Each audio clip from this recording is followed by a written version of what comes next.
Fear, ഭയം. It's A very common feeling of A human. നമ്മുടെ മറ്റെല്ലാ വികാരങ്ങളെയും പോലെ തന്നെയാണ് ഭയം എന്ന വികാരം. എത്ര മോട്ടിവേഷൻ കേട്ടാലും മരണം വരെ കൂടെ ഉണ്ടാകുന്ന ഒരു സാധനമാണ് ഭയം.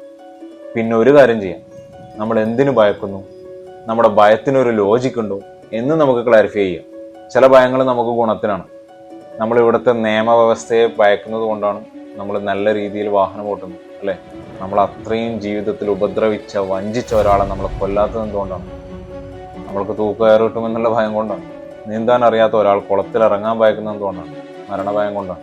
പക്ഷെ നീന്താൻ അറിഞ്ഞിട്ടും അയാൾ കുളത്തിൽ ഇറങ്ങാൻ ഭയക്കുന്നുണ്ടെങ്കിലോ, ആ ഭയത്തെയാണ് നമ്മൾ മുറിച്ച് കളയേണ്ടത്.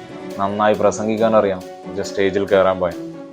നല്ലൊരു അഭിപ്രായം മനസ്സിലുണ്ട്, പക്ഷെ ആൾക്കൂട്ടത്തിൽ പറയാൻ ഭയം. പുതുതായി ഒരു കാര്യം ചെയ്യണമെന്നുണ്ട്, പക്ഷെ അതിൻ്റെ റിസൾട്ടിലെ തോൽവി ഭയം. രോഗഭയം, സോഷ്യൽ ആങ്സൈറ്റി, പരീക്ഷാ പേടി, അങ്ങനെ ഒരു തരം ഭയങ്ങൾ. ലോകത്തെ ഏറ്റവും വൃത്തികെട്ട മോശപ്പെട്ട ഭയം എന്ന് പറയുന്നത് മറ്റുള്ളവർ എന്ത് വിചാരിക്കും എന്നുള്ള ഭയമാണ്.